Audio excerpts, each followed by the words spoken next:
جی دوستو، آج برازیل کے لیے میرا فلائٹ تھا دبئی سے. تو میں نے اپنا بیگ پیک اور کیمرہ اٹھایا اور میں نکل پڑا.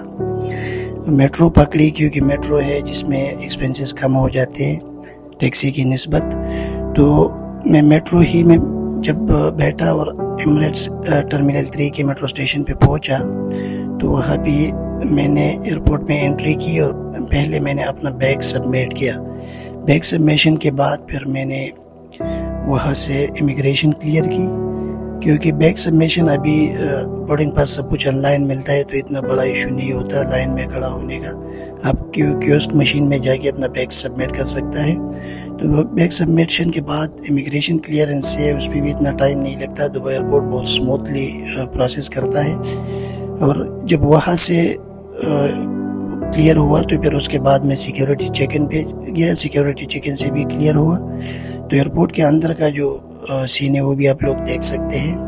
ایئرپورٹ 3 کنکورس میں ڈیوائڈ ہے، کنکورس اے، بی اور سی. میں ٹرمینل 3 کا بات کر رہا ہوں. اگر آپ کا بورڈنگ پاس پہ مینشن ہے کنکورس اے تو پھر آپ کو اندر کا میٹرو لینا پڑتا ہے. اگر بی اور سی ہے تو کوئی ضرورت پھر نہیں ہے، پھر آپ واکنگ کر سکتے ہیں یا ایلیویٹر یوز کر سکتے ہیں. تو میرا کنکورس بی میں ساؤ پولو کے لیے میرا flight Emirates air line A380 کا جو جمبو ایئر کرافٹ ہے وہاں پہ پارک تھا. تو میں نے جا کے وہاں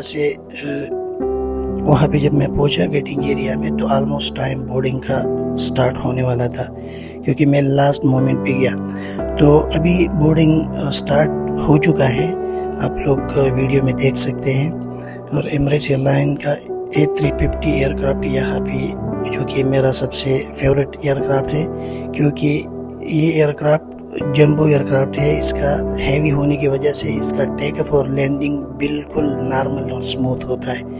باقی ایئر لائنز کی طرح، دوسری ایئر کرافٹ کی طرح یہ بہت زیادہ شور اور وہ ہلتا زیادہ نہیں ہے، تو اس لیے پیسنجر زیادہ اس کو پسند کرتے ہیں.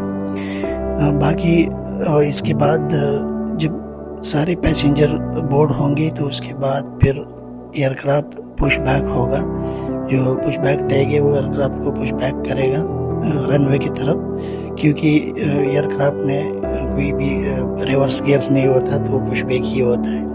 تو یہاں سے جب وہ پش بیک ہوگا تو پھر اس کے بعد سارے پیسنجرز کو بتایا جائے گا کہ آپ اپنی سیٹ بیلٹ باندھ دو اور سیٹ بیک کرو، سیٹ بیلٹ باندھ لو اور سب ریلیکس ہو جاؤ. اس کے بعد پھر کیپٹن ایئر ٹریفک کنٹرولر کے ساتھ کمیونیکیٹ رہتا ہے اور اس کو بتاتا ہے کہ ابھی بھائی آپ نے کون سا رن وے یوز کرنا ہے، کہاں پہ ایگزٹ کرنا ہے. تو اس حساب سے جب رن وے خالی ہوتا ہے تو ایئر کرافٹ اس رن وے پہ جا کے پھر اناؤنس کرتا ہے کیپٹن کہ cabin crew we are ready for take off. تو سب کو بولتا ہے کہ آپ بھی ریڈی ہو جاؤ. تو کیبن کرو بھی اپنی سیٹ پہ بیٹھ کے اپنا سیٹ بیلٹ باندھ لیتا ہے اور اس کے بعد پھر ٹیک اپ شروع ہو جاتا ہے. تو ابھی ہم لوگ بورڈ ہو رہے ہیں، ابھی ہمارے بورڈنگ کا نمبر آنے والا ہے. تو یہاں پہ گیٹ پہ کیبن کرو آپ کا جو بورڈنگ پاس ہے وہ چیک کرتا ہے، آپ کا سیٹ نمبر آپ کو بتاتا ہے کہ رائٹ پہ آپ کا سیٹ ہے یا لیفٹ پہ ہے یا فرسٹ رو میں ہے، سیکنڈ میں ہے. تو یہ ایئر کرافٹ ہے، اس میں ڈبل را ہوتی ہے، ڈبل سٹوری کا ایئر کرافٹ ہے اور اس میں 4 انجن ہوتا ہے. یہ لانگ ہاؤل فلائٹ کے لیے یوز ہوتا ہے. تو یہاں سے ساؤ پولو جانے کے لیے تقریباً اپروکسیمیٹلی 16 آور کا فلائٹ ہے، 16 گھنٹے کا کنٹینیو فلائٹ ہے. تو اس لیے یہ ایئر کرافٹ اس لانگ ہاؤل کے لیے جو وہ کمفرٹیبل رہتا ہے. تو ابھی ہم پہنچے، کیبن کرو نے ویلکم کی اور ہر بندہ اپنا اپنا بیگ اوور ہیڈ لاکر میں رکھتا ہے. جس کے پاس چھوٹا بیگ ہے یا کوئی چھوٹا آئٹم ہے وہ سیٹ کے اندر بھی رکھ سکتا ہے. باقی اگر نارمل بیگ ہے تو آپ اس کو اوور ہیڈ لاکر میں رکھ سکتا ہے. تو جب بھی آپ لوگوں کے ساتھ کوئی ایسا چیز ہو جو آپ کو ضرورت پڑتا ہے دوران فلائٹ، وہ اپنے اس بیگ میں رکھا کرو تاکہ پھر آپ آسانی سے اس کو لے سکو. تو یہ میرے ساتھ ایک برازیلین بھائی سیٹ پہ بیٹھا ہے، میں نے اس کے ساتھ انٹروڈکشن کی اور بس ابھی ہم لوگ تقریباً رن وے پہ ہے، ٹیک اپ کرنے والے ہیں. تو یہاں سے فلائٹ رن وے پہ ہے اور کیپٹن نے اناؤنس کیا اب ٹیک اپ ہوگا اور آپ کو دبئی اوپر سے بھی دکھاؤں گا. دیکھیے یہ دبئی کا نیچے کا نظارہ ہے. تو thank you guys for watching اور پھر اگلی ویڈیو میں ملتے ہیں ساؤ پولو سے.